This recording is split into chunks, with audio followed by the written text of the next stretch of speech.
আল্লাহর কাছে আমাদের পাওনা হচ্ছে আল্লাহ আমাদেরকে জান্নাত দেয়া দিবেন। আপনি আমি ইবাদত যদি সঠিকভাবে করতে পারি তাহলে আল্লাহ আমাকে জান্নাত দেয়া দিবেন। বলেন সুবহানাল্লাহ।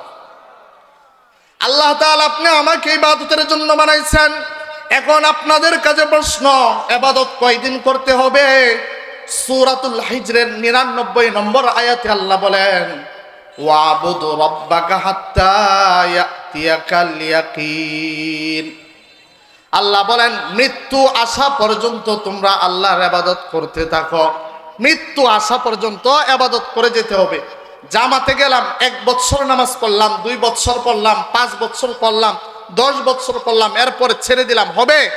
মৃত্যু আসা পর্যন্ত আপনি আমার ইবাদত করতে হবে। আল্লাহ তাআলা 4 নম্বর পারার 2 নম্বর পৃষ্ঠার মধ্যে আল্লাহ বলেন, ইয়া আইয়ুহাল্লাযীনা আমানুত্তাকুল্লাহ, হে ঈমানদারগণ তোমরা আল্লাহকে ভয় করার মতো ভয় করো। ওয়ালা তামুতুন্না ইল্লা ওয়া আনতুম মুসলিমুন। আল্লাহ বলেন মুসলমান হওয়া ছাড়া তোমরা কেউ মৃত্যুবরণ করিও না। মুসলমান হয়েই তোমরা মৃত্যুবরণ করো। মুসলমান ঈমান ছাড়া আল্লাহ তাআলা মৃত্যুবরণ করতে নিষেধ করেছেন। আল্লাহ বলেন মা তাদরি নাফসুম মাযা মা তাদরি নাফসুম বিআইয়ি আরদিন তামুত। কার মৃত্যু কখন হবে আল্লাহ ছাড়া কেউ জানে না। তাহলে এই আয়াতে যে আল্লাহ বললেন মুসলমান হওয়া ছাড়া মৃত্যুবরণ করিও না, তাহলে কিভাবে আমরা মৃত্যু কখন হবে আমরা কিভাবে জানবো? আল্লামা শাহ আহমদ শফি রহমাতুল্লাহ আলাই তাফসিরে মারিফুল কুরআনের মধ্যে এই আয়াতের একটা হাদিসের অংশ এনে ব্যাখ্যা করেছেন। আল্লাহ রাসূল বলেছেন, কামা তুহয়ুনা তামুতুনা ওয়া কামা তামুতুনা তুহশারুন। দুনিয়াতে তোমার জীবনযাপন যেভাবে হবে তোমার মৃত্যুটাও সেভাবে হবে, আর তোমার মৃত্যু যেভাবে হবে তোমার হাসরটাও সেভাবে হবে। দুনিয়া যদি এমন ভাবে কাটে, প্রত্যেক দিন আমাকে মুয়াজ্জিন নামাজের জন্য ডাকে, হাইয়া আলাস সালাহ, নামাজের দিকে আসো, হাইয়া আলাল ফালাহ, কল্যাণের দিকে আসো। প্রত্যেক দিন আপনি আমাকে মুয়াজ্জিন 5 বেলায় ডাকে। আমি যদি প্রত্যেক দিন এই 5 বেলার ডাকে সাড়া দিয়ে মসজিদে গিয়ে নামাজটা পড়তে পারি, সঠিকভাবে নামাজটা পড়তে পারি, তাহলে আমি দুনিয়ার জীবনটা হলো আল্লাহ তাআলার হুকুম আহকাম পালন করার মাধ্যমে। যদি আমি 5 ওয়াক্ত নামাজ সঠিকভাবে আদায় করি তাহলে আল্লাহর হুকুম আমি পালন করলাম, আল্লাহর হুকুম পালন করা অবস্থায় আমার জীবনটা অতিবাহিত হইল। আল্লাহ রাসূল বললেন, তোমার যেহেতু জীবনটা অতিবাহিত হইল 5 ওয়াক্ত নামাজ অবস্থায়, আল্লাহর হুকুম আহকাম পালন করা অবস্থায়, সুতরাং তোমার মৃত্যুটাও এভাবে হবে। বলেন সুবহানাল্লাহ। দুনিয়াতে আমার জীবন এমন ভাবে যাচ্ছে, প্রত্যেক দিন আল্লাহ যা আদেশ করেছেন তা আমি পালন করি, যা নিষেধ করেছেন তা থেকে আমি বিরত থাকি, তাহলে আমার মৃত্যুটা সুন্দর মৃত্যু হবে। আর মৃত্যুটা যদি সুন্দর হয়, আল্লাহ রাসূল বললেন হাসরটাও তোমাদের সুন্দর হবে। বলেন সুবহানাল্লাহ। এই জন্য সদা সর্বদা আল্লাহর ইবাদত করার তৌফিক দান করুন। আল্লাহ বললেন সূরা হিজরের মধ্যে, মৃত্যু পর্যন্ত আল্লাহর ইবাদত করুন। এই আয়াত দ্বারা বোঝা যায় আপনি আমার মৃত্যু অবশ্যই হবে। আস্তিক নাস্তিক কাফের কুফার ইহুদি নাসারা বেদিন কাফের সকল মানুষ বিশ্বাস করে মৃত্যু অবশ্যই হবে। পবিত্র কালামুল্লাহ শরীফে আল্লাহ তাআলা 3 স্থানে বলেছেন, কুল্লু নাফসিন যায়িকাতুল মাউত, প্রত্যেকটা ব্যক্তি মৃত্যুর স্বাদ গ্রহণ করবে। সুম্মা ইলাইনা তুরজাউন, আল্লাহ বলেন প্রত্যেকটা ব্যক্তি মৃত্যুর স্বাদ গ্রহণ করবে, এরপর আমি আল্লাহর কাছে ফিরে আসতে হবে, আমি আল্লাহর কাছে আবার ফিরে আসতে হবে। তাহলে বোঝা গেল মৃত্যু আমাদের সুনিশ্চিত আসবেই। এখন আমাদের প্রশ্ন, আমার মৃত্যু যদি এসে যায় তাহলে 1 মিনিট 2 মিনিট আধা ঘন্টা আকপিস করা যাবে কিনা? আল্লাহ বলেন না, করা যাবে না। সূরাতুল মুনাফিকুনের 10-11 নম্বর আয়াতে আল্লাহ বলেন, ওয়া আনফিকু মিম্মা রাযাকনাকুম মিন ক্বাবলি আন ইয়াতিয়া আহাদাকুমুল মাউত। আল্লাহ তাআলা বলতেছেন, আমি আল্লাহ তোমাদেরকে যেই রিজিক দান করেছি মৃত্যু আসার পূর্বেই এইগুলো থেকে তোমরা আল্লাহর রাস্তায় খরচ করো। মিন ক্বাবলি আন ইয়াতিয়া আহাদাকুমুল মাউত, মৃত্যু আসার পূর্বেই আমি তোমাদেরকে যেই ধন সম্পদ দিয়েছি তা থেকে খরচ করো। কেন? ফায়াকুল রব্বি লাউলা আখখারতানি ইলা আজালিন করিব। মৃত্যু আসার পূর্বে কোনো ব্যক্তি যেন এই কথা না বলে, আল্লাহ আমার মৃত্যুর সুনির্দিষ্ট সময় হয়ে গেছে, আল্লাহ আর 1 মিনিট সময় দেন, আমার অনেক সম্পদ রয়েছে, সেই সম্পদগুলো থেকে আপনার রাস্তায় খরচ করব, দান সদকা করব। ফাআসসাদদাক, দান সদকা করব। ওয়া আকুম মিনাস সালিহিন, এবং ভালো মানুষ হয়ে যাব। আল্লাহ সারা জীবন তো ভালো কাজ করতে পারি নাই, সারা জীবন মন্দ কাজ করেছি, আল্লাহ আর 1 মুহূর্ত আমাকে সময় দেন, আমি দান সদকা করে আসি, ভালো আমল করে আসি। আল্লাহ বলেন ওয়ালা ইউআখিরাল্লাহু নাফসান ইযা জাআ আজালুহা, মানুষের মৃত্যুর সময়, নির্ধারিত সময় যখন চলে আসবে, আল্লাহ বলেন আর কখনো তাকে সুযোগ দেওয়া হবে না। নির্ধারিত সময়ে আপনি আমার মৃত্যু হয়ে যাবে, আর সুযোগ আল্লাহ তাআলা দিবেন না। এখন আপনি আমাদের প্রশ্ন, মৃত্যু আসলে আপনি আমি বাংলাদেশের মানুষ সৌদি আরব, পাকিস্তান, ইন্ডিয়া গিয়ে মৃত্যু থেকে কি পলায়ন করতে পারবো? আল্লাহ বলেন সূরাতুল জুমার 8 নম্বর আয়াতে, কুল ইন্নাল মাউতাল্লাযী তাফিররুনা মিনহু ফাইন্নাহু মুলাকীকুম। হে নবী আপনি বলুন, যেই মৃত্যু থেকে তোমরা পালিয়ে বেড়াও, ফাইন্নাহু মুলাকীকুম, সেই মৃত্যু তোমাদের সাথে সাক্ষাৎ করবেই। সুম্মা তুরাদ্দুনা ইলা আলিমিল গায়বি ওয়াস শাহাদা, মৃত্যুর পর দৃশ্য অদৃশ্যের সব কিছু জাননেওয়ালা আল্লাহর কাছে তোমাদেরকে ফিরে যেতে হবে। আল্লাহর কাছে ফিরে যাওয়ার পর কি হবে? ফায়ুনাব্বিউকুম বিমা কুনতুম তা'মালুন, দুনিয়াতে ভালো কাজ করেছো না মন্দ কাজ করেছো, আল্লাহ সব সম্পর্কে আল্লাহ তোমাদেরকে জানিয়ে দিবেন। কাল কিয়ামতের ময়দানে দুনিয়াতে যা কাজকর্ম করেছি, ভালো কাজকর্ম করলেও মন্দ কাজকর্ম করলেও, আল্লাহ তাআলা আপনি আমার জন্য একটা আমলনামা পেশ করবেন। আমলনামাটা আল্লাহ তাআলা বলবেন ইকরা কিতাবাক।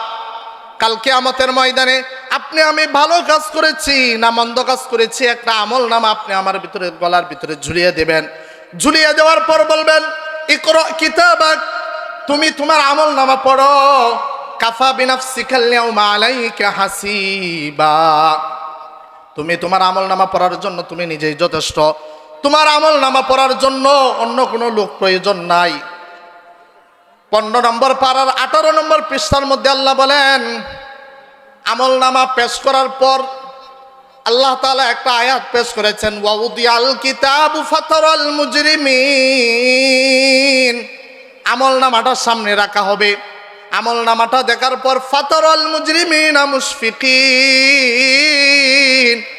যারা দুনিয়াতে অপরাধী ছিল আমলনামাটা দেখার পর তারা ভীত সন্ত্রস্ত হয়ে যাবে, ভয়ে আতঙ্ক হয়ে যাবে। আর আমলনামা দেখার পর বলবে মালি হাযাল কিতাব, হায়রে এটা কিসের আমলনামা? লা ইউগাদিরু সগীরাতান ওয়ালা কাবীরাতান ইল্লা আহসাহা, এই আমলনামা ছোট কোনো বিষয়কেও বাদ দেয় নাই, বড় কোনো বিষয়কেও বাদ দেয় নাই, সব কিছু এই আমলনামার মধ্যে পেশ করা হয়েছে। সব কিছু, আপনি আমি ভালো কাজ করি তাও পেশ করা হবে, মন্দ কাজ করি তাও পেশ করা হবে। তবে যদি মন্দ কাজগুলো থেকে তওবা করে আল্লাহর কাছে মাফ করে নিতে পারি, সেটা অন্য বিষয়, আল্লাহ পেশ করবেন না। এরপরেও মানুষ তার আমলনামা পেশ করার পর অনেকে অস্বীকার করবে যে আমি এই আমল করি নাই, তখন আল্লাহ তাআলা 4 ধরনের সাক্ষী পেশ করবেন। কয় ধরনের?